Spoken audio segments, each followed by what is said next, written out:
તમને આ ફોટોમાં દેખાય છે? આ કયો ગ્રહ છે? શનિ ગ્રહ છે. અને આ નીચે શું છે શનિ ગ્રહનું?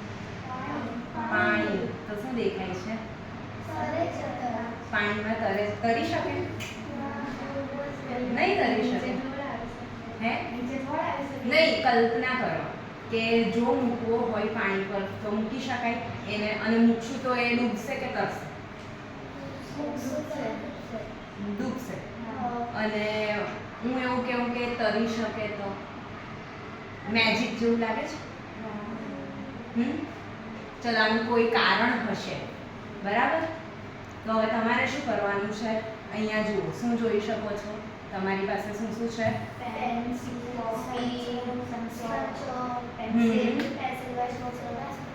અચ્છા, રબર. બરાબર. હવે આપણે એક એક્ટિવિટી કરવાની છે. તમારે છે ને મને કહેવાનું છે આ વસ્તુઓમાંથી કઈ વસ્તુ પાણી પર રહેશે અને કઈ વસ્તુ ડૂબી જશે. તો આપણે પ્રેક્ટિકલ કરીને ચેક કરીએ. ચલો, એક એક કરીને તમે વસ્તુઓ નાખો અને આનામાં જે કોષ્ટક છે ને આવું અવલોકન કોઠો બનાવો. અવલોકન કરીને લખો કે આ જે છે પાણી પર તરે છે કે પાણીમાં ડૂબી જતું છે. બરાબર?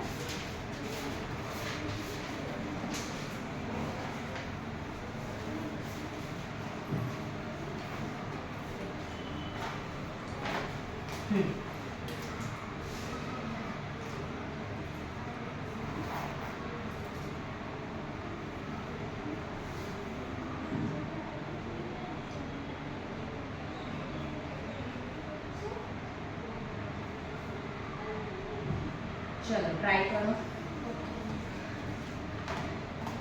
પહેલા અહીંયા ટ્રાય કરીને જોઈ લો.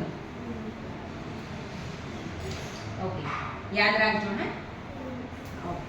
શું નાખ્યું? ઓકે, અવલોકન કરો. પછી નેક્સ્ટ નાખો. ચલો, સંચો. ઓકે, પાણી પેન્સિલના છોલટા નાખીને જુઓ. ઓહ, પેન્સિલના છોલટા શું થાય છે? તરે છે. સિક્કો નાખીને જુઓ.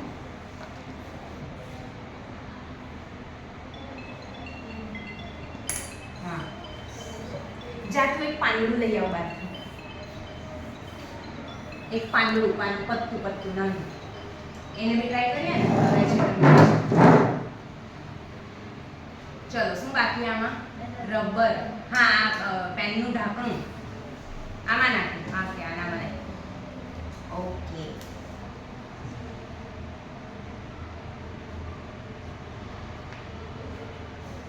પત્તાને થોડું એ કરી દે. આનામાં આપણે નાખ્યું.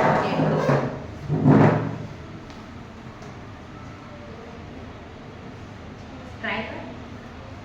કઈ જેવી રીતે ટ્રાય કરવું હોય. ઓકે, તરે છે.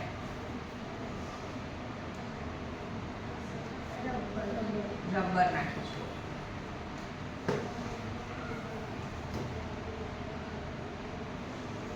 ચલો, તો શું અવલોકન કર્યું આપણે? તો આના પરથી કઈ વિચારી શકાય? અમુક એવું છે કે બધી ડૂબી જાય છે? અમુક વસ્તુ એવું કેમ થાય? એવું કોઈ વિચારી શકીએ? આવું કેમ થયું? કેમ અમુક વસ્તુ કોના કરતા ઓછું છે? વજન ઓછું છે તો શું થશે? તરશે. અને વધારે છે તો ડૂબી જશે. ખાલી વજન. અચ્છા, ચલો તો પછી આ ફોટો જુઓ. આ એક શીપ છે. શીપ હોડી જે કહીએ ને આપણે, મોટી મોટી શીપ. તો આ તો લોખંડની બનેલી હોય. આનામાં બહુ બધું વજન બી મૂકેલું હોય. તો ડૂબી જાય છે કે તરે છે? તો ફક્ત વજન પર આધારિત છે. આપણે સિમ્પલ સાદું સમજવા માટે સમજી શકીએ કે પાણીની સરખામણીમાં જે હલકું છે તે તરે છે પાણીની સરખામણીમાં વધારે વજન છે તો ડૂબે છે, બરાબર, પણ ફક્ત વજન પર નથી. અહીંયા શું આવે છે, એક વસ્તુ સમજવાની આવે છે અહીંયા, સમજો. હવે ફક્ત વજન નહીં બોલવાનું, આપણે શું બોલવાનું, ઘનતા. શું બોલવાનું, ઘનતા. એટલે ઇંગ્લિશમાં કહેવાય ડેન્સિટી, બરાબર. પાણી કરતા વધુ ઘનતા હોય તો ડૂબી જાય અને પાણી કરતા ઓછી ઘનતા હોય તો તરે. તો આપણે શું બોલવાનું, ફક્ત વજન નહીં, ઘનતા. એટલે પહેલો પ્રશ્ન આવે, ઘનતા શું છે? વજન એટલે તો ખબર ને, ભારી હતું, પણ ઘનતા શું છે? ઘનતા એટલે ખબર કોઈને નહીં? ઘનતા નો અર્થ શું થાય? સાદી ભાષામાં આપણે આ બધા અલગ અલગ પદાર્થ લીધા ને, તો કોઈ પણ પદાર્થના આવતા કે કોઈ પણ પદાર્થમાં આવતા એકમ કદનું વજન. એટલે કે આવી રીતે લખાય સૂત્ર, કદ, એકમ કદમાં કેટલું વજન કે દળ, એને આપણે બીજું સમાનાર્થી શું છે, દળ કહીએ, માસ, હે ને? તો દળ ભાગ્યા કદ. કદ એટલે શું? કોઈ પણ વસ્તુ કેટલી જગ્યા રોકે છે, જેમ કે આ સંચો, આની અંદર બધું જેટલું બી મટીરિયલ ભરેલું છે, બરાબર, કે પછી રબર, કોઈ પણ વસ્તુ કેટલી જગ્યા રોકે છે એને શું કહેવાય, કદ, બરાબર. હવે એમાં વજન બી આવશે જ અંદર, દળ. તો આ જ એકમ કદમાં કેટલું વજન આવે છે એને ઘનતા કહેવાય. અને આપણે જ્યાં તરે છે, ડૂબે છે, એનું વૈજ્ઞાનિક કારણ શું છે કે કન્સેપ્ટ શું છે, તો ઘનતાને કારણે, બરાબર. એટલે જ હોડી વજનમાં, એની અંદર તો લોખંડથી બનેલી છે, આટલું બધું વજન છે. તો હવે પ્રશ્ન થવો જોઈએ કે વજન આટલું બધું છે, બરાબર, અને આપણે ઘનતાની વાત કરી, તો કેમ નથી ડૂબતી આ હોડી, શિપ કેમ તરે છે?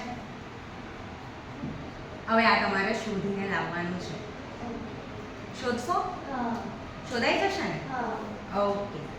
એવી જ રીતે એમ દરિયામાં જાઓ તો સ્વિમિંગ આવડવી જોઈએ, તો જ આપણે તરી શકીએ, નહીં તો ડૂબી જશો, બરાબર. પણ આ એક દરિયો છે, ડેડ સી જેનું નામ છે. શું નામ છે? અહીંયા કોઈ જ જરૂર નથી, તમે જઈને આમ પડી જશો ને તો નહીં ડૂબો, તર્યા જ કરશો. તો આપણે અત્યારે આજે સમય જા આની સાથે રિલેટ કરી શકે? કોઈ કારણ હશે? વિચારી શકો, શું હોઈ શકે? બોલ.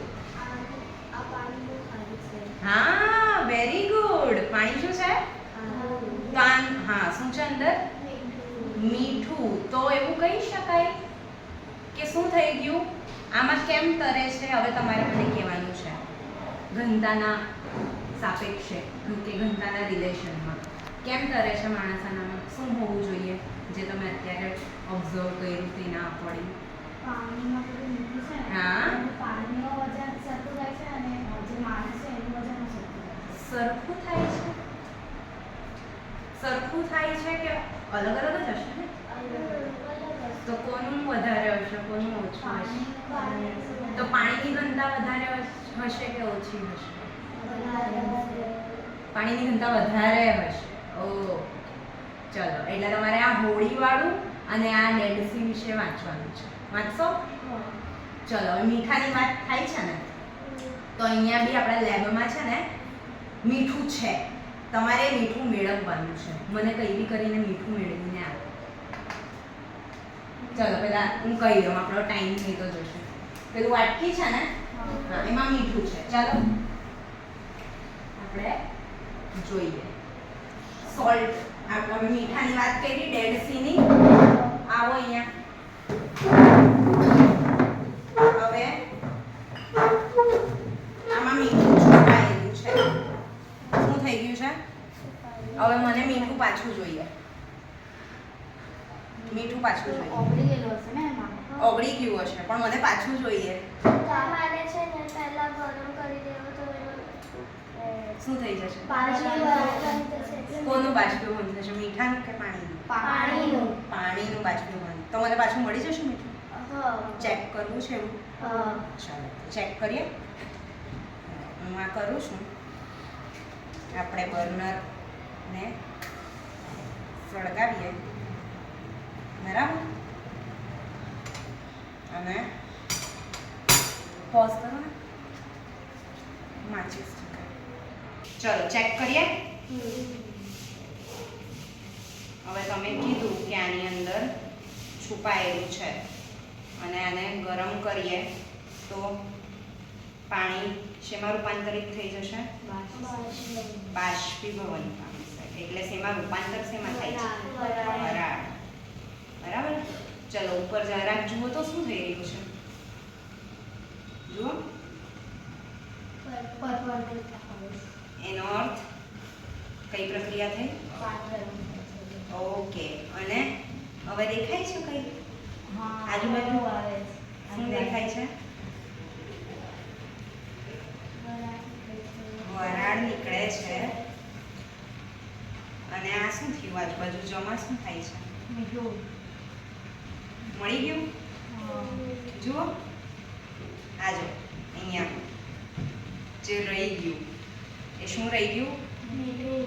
અને એકદમ વૈજ્ઞાનિક ભાષામાં કહીએ તો ક્ષાર. બરાબર. ક્ષાર એ રહી ગયો. સર એટલે શું આવી ગયું? પાછું મળી ગયું આપણને મીઠું. તો એવું કહી શકાય. હવે અહીંયા આવી જાઓ. તો આપણે ચેક કર્યું કઈ પ્રક્રિયાથી મીઠું મળ્યું પાછું? બાષ્પીભવન. આનો અર્થ કે બાષ્પીભવન પ્રક્રિયામાં શું થાય છે?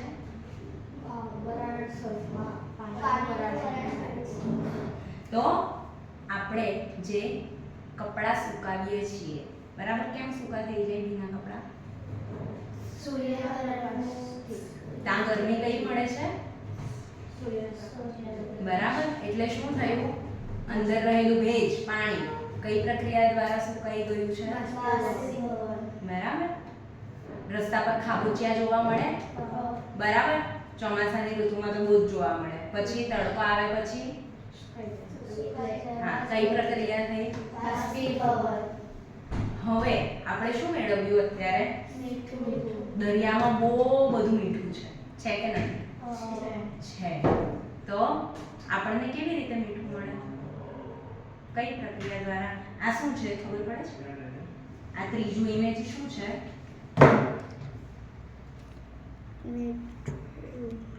કોઈ દિવસ જોયું છે આવું? કોઈ નહીં જોયું? હવે કોઈ જાઓ ને તો આવું નોટિસ કરજો. આને સોલ્ટ પેન્સ કહેવાય. બરાબર. આવું બનાવેલું હોય. બરાબર. દરિયાના પાણી જ એમાં ભેગા કરવામાં આવે અને પછી અત્યારે કઈ પ્રક્રિયા આપણે જોઈ? બરાબર. તો દરિયાના પાણીનું બી તો સૂર્યપ્રકાશથી વરાળમાં રૂપાંતર થઈ શકે ને, બાષ્પીભવન થઈ શકે ને. તો આપણને શું મળે આવી રીતે? તો હવે છે ને તમારે શોધવાનું છે ગુજરાતમાં આવું ક્યાં ક્યાં આવા સોલ્ટ પેન આવેલા છે. મીઠું રોજ ખાઓ ને, બરાબર, તો આ મીઠું મળે કેવી રીતે છે આપણને? બરાબર. તો આ શોધશો? પાકું? ઓકે. ચલો, તો તમારે કઈ કઈ વસ્તુ શોધવાની છે?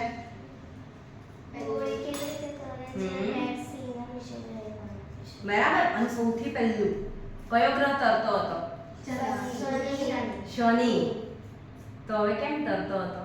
એનો જવાબ મળ્યો કે નહીં મળ્યો? કેમ તરતો હતો? ઘનતા. એનો અર્થ શનિ ગ્રહ વિશે તમને થોડું વાંચવું પડશે કે ગ્રહ શું છે કે પાણી પર બી તરી ગયું. જવાબ કહેશો પછી? ઓકે. ચલો. હરે કૃષ્ણ.